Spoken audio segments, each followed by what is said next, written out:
WCBI News at 10 starts now.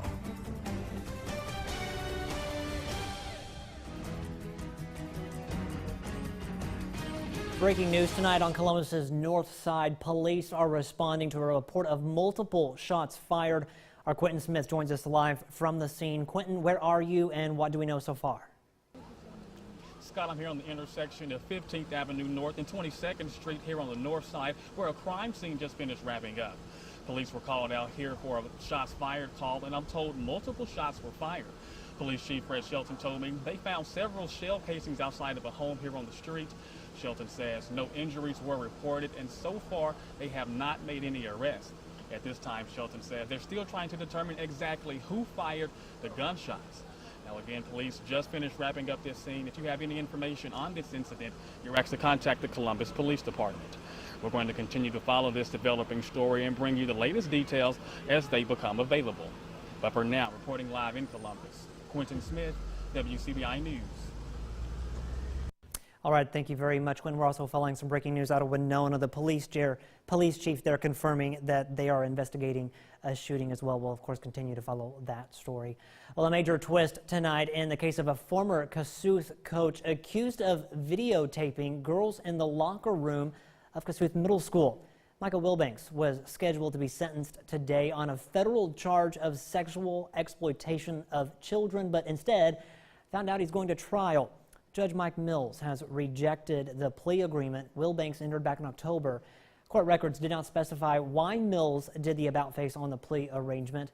Wilbanks is now scheduled to stand trial June 10th in Aberdeen. The state's highest court refuses to hear an appeal on an Oktibbeha County depraved heart murder case. Skylar O'Kelly was convicted in 2014 of supplying LSD to an MSU student who later overdosed on the drug. The State Court of Appeals threw out that conviction last August. The DA's office appealed that ruling. Today, the Mississippi Supreme Court refused to review that decision. Synthetic drugs were first designed to skirt the drug laws. Mississippi's laws have since been tightened, but new forms of drugs are still being discovered in busts around the state. Courtney Ann Jackson explains the newest way spice is back on the radar.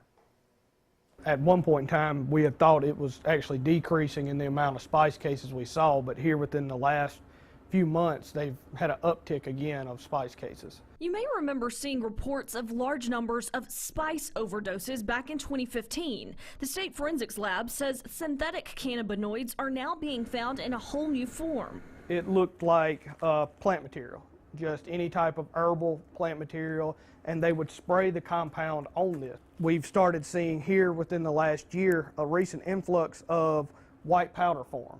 And basically, you can think of it as this right here was what was placed, this white powder was what was placed on the plant material. Chemically, it's not always the same. Within the last month, we've had 4 new compounds come through the lab. What they don't know at this point is how each new compound could impact someone taking it. But they do know this. It's a lot easier to OD now because used to where you had a large amount of plant material, it's now a very small amount of white powder, and it's a lot easier to ingest a very small amount of white powder that's, relatively speaking, a lot more concentrated than the plant material. For law enforcement, it's increasingly concerning because there are so many white powdery substances that put officers and agents at greater risk. They don't know if they're finding fentanyl, cocaine, or now a form of spice.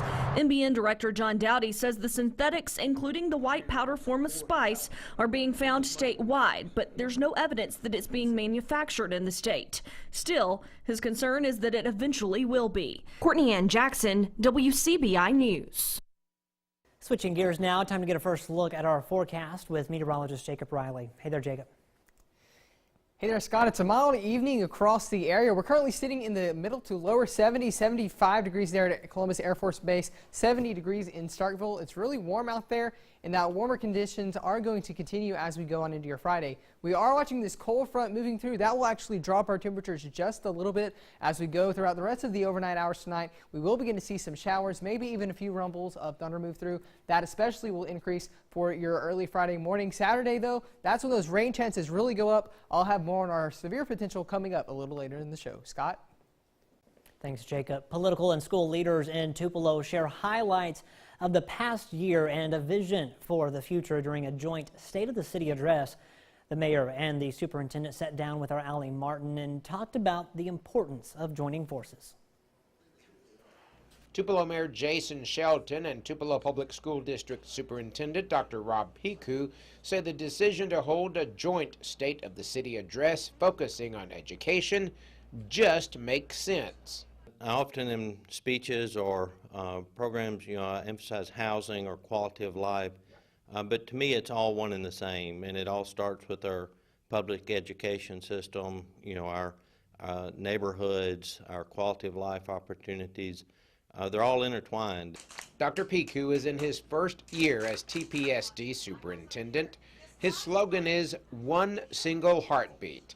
For Dr. Piku, that means getting the entire community involved in the school district. One of the things as a new superintendent in a community like Tupelo I'm excited about is all of the partners in this community that reach out and want to be a part of the One Single Heartbeat, which represents those moments in time when a group of people come and do whatever is necessary to achieve extraordinary results. Both leaders also emphasize the importance of teamwork, cooperation, and strong community spirit for continued success. To me, the future of the city and the future of the school district are one and the same, and we just want to stress that the school district has our unwavering support, and that great things are happening in our school district, in our city, and that we have a lot to be proud of. One thing I have learned is everybody loves their school. Parents at Lawndale love Lawndale, the parents at Lawhorn love Lawhorn, the parents and teachers at Pierce love Pierce, and everybody loves the Golden Wave. So everybody's really excited to be in Tupelo, and that's attributed to the city and the work that they do to make this a great community for all of us to live in. While a State of the City address with a focus on education is new for Tupelo, both the mayor and superintendent say it's the latest example in a decades-long partnership that has benefited all residents of the All-America City. In Tupelo, Allie Martin, WCBI News. Mayor Shelton gave an abbreviated State of the City in February and has been holding public forums in all 7 wards to get feedback from residents. The Land Sharks taking on the Wildcats this weekend in Oxford. Friday and Saturday could see some showers and storms. Sunday looking like the better day there in Starkville as well. Sunday again looking like the better day for baseball. Busy weekend in both towns. I'll let you know when that severe weather arrives coming up after the break. Stick with us. WCBI First Alert AccuWeather Forecast with meteorologist Jacob Riley.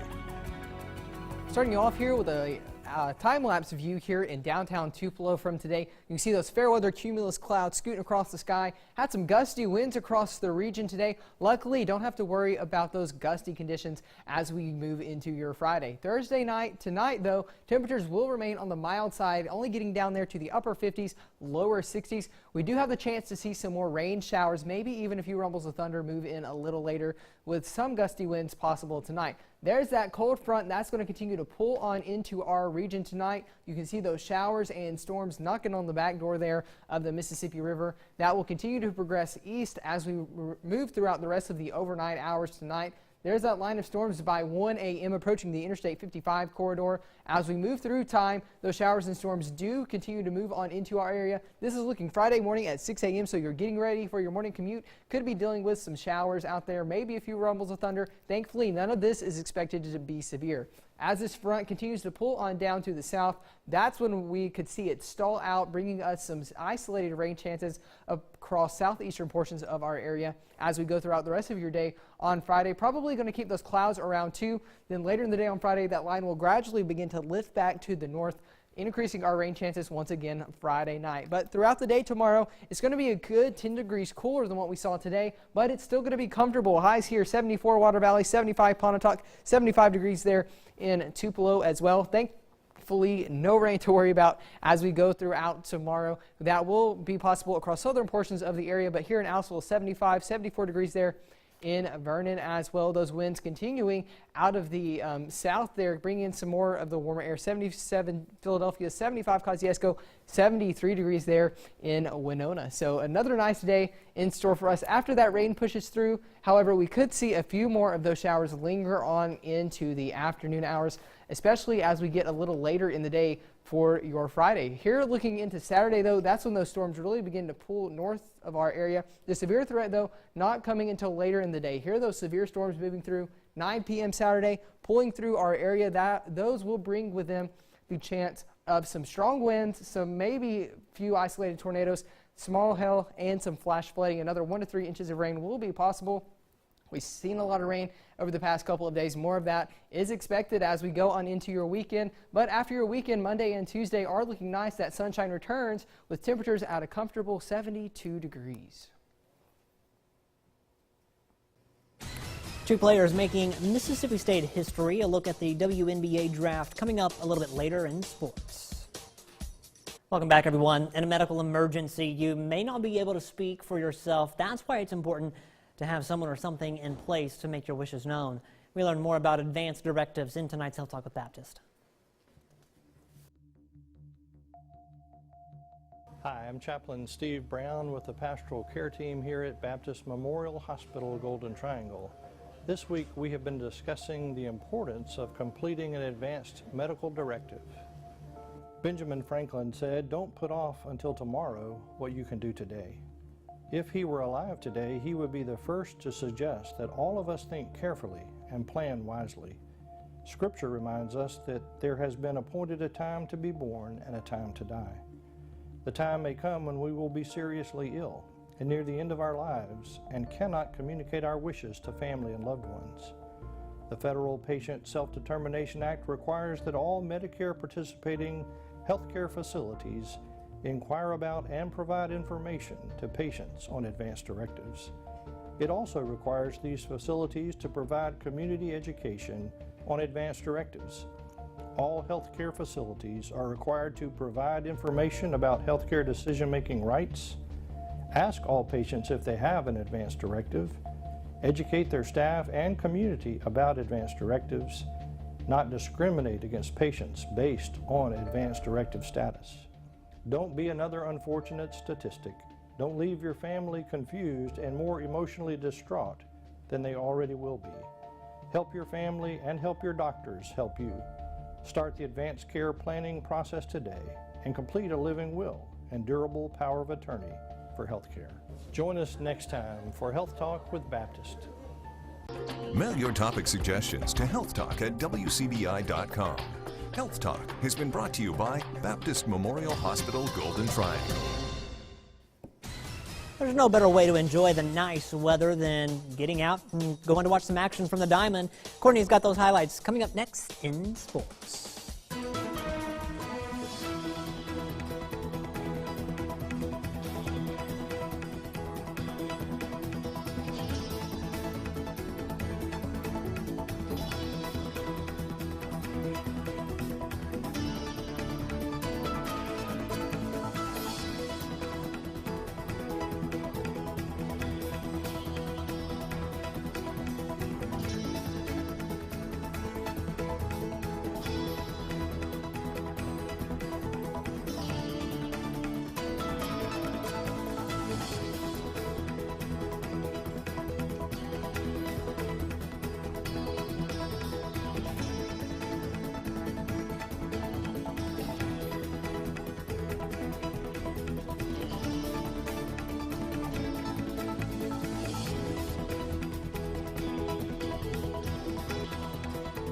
WCBI Sports with Courtney Robb.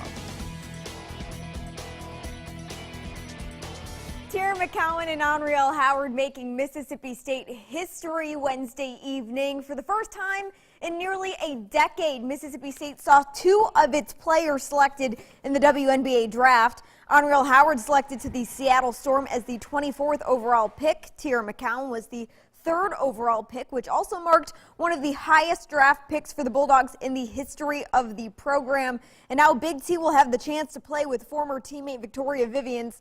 McCowan will have to wait about a year for her to recover from an ACL injury. The Fever selecting McCowan primarily for her size at 6'7". She is currently the tallest player on the Fever's roster.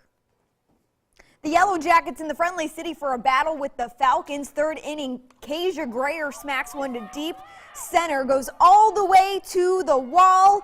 She's going to be able to get to third. It'll also bring in a run for Columbus. Same inning, Michaela Reeves this time sends one to the right field wall. All the way back there, 2 runs come in to get the Jackets lead to just 1. And then in the 4th inning, this time it's going to be Starkville's Allie Bearfield. She gets the hit through left center. Brianne Locke puts the Jets on to make it on home safe. And the Yellow Jackets would come out on top. Starkville gets the win in this one, 13-9 in a hard-fought battle against Columbus. The Trojans putting on a show for the final regular season game against Kosciuszko. Top of the second, Whippets get the ball going. Tyler Murphy able to get the out, but Lucas Price still comes in for the run and the 1-0 lead. Same inning, Micah Parker sends one out to center field. That'll bring in Will Cook for the Whippets' second run of the evening. And then the bottom of the second, Rye McLaughlin. Hope he has his license as he drives this one right over the wall. A 2-run homer for the Trojans to tie the ball game up at 2. And would you believe it, this game is still going on. No final score yet. We'll have the final score for you on our website and also for you coming up on Sunrise. As the Masters continues on, we continue to get an inside look at what makes the historic event so special on today's The Masters Life with Mike Anthony. The Masters Life with Mike Anthony. Hi, I'm Mike Anthony, and this is The Masters Life.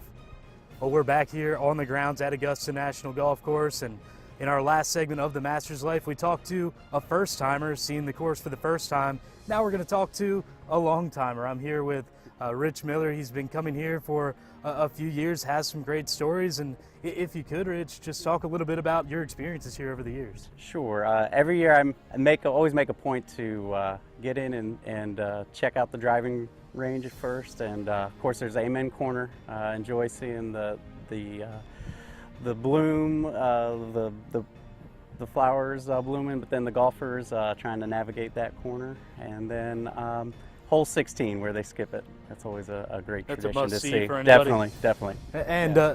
I know that you've seen a lot, but you've also got some friends and family who've got maybe an even more intimate experience, almost a behind the ropes experience. If you could talk a little bit about that. Well, I have a friend especially loves to show people where Bubba Watson hit it into the rough on 18. He always enjoys seeing that, and I had a chance to be there that year, and that was amazing.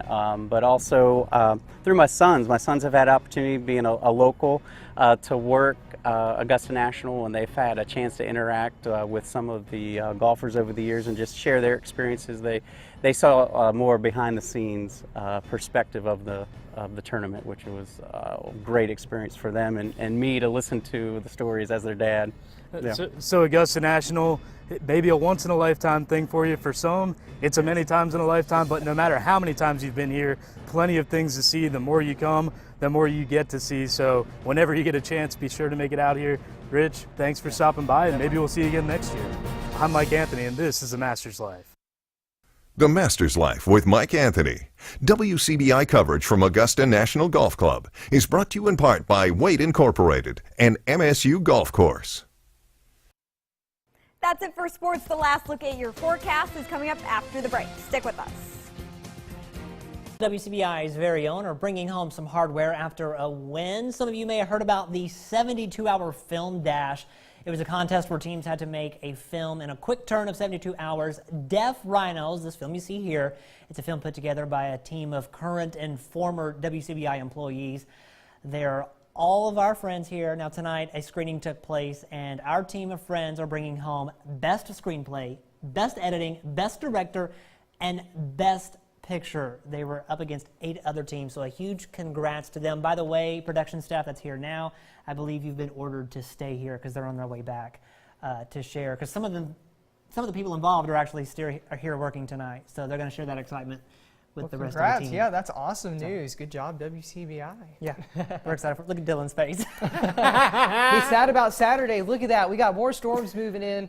It's going to be warm, though, highs there in the middle to upper 70s. Sunday, though, that cold front sweeps on through. That's going to drop our temperatures throughout the day. So we do have some area baseball games this weekend that could be impacted by the storms. No, you guys will be here watching it, making sure everything's in tip-top shape. Thanks, Jacob. Thanks for watching, everyone.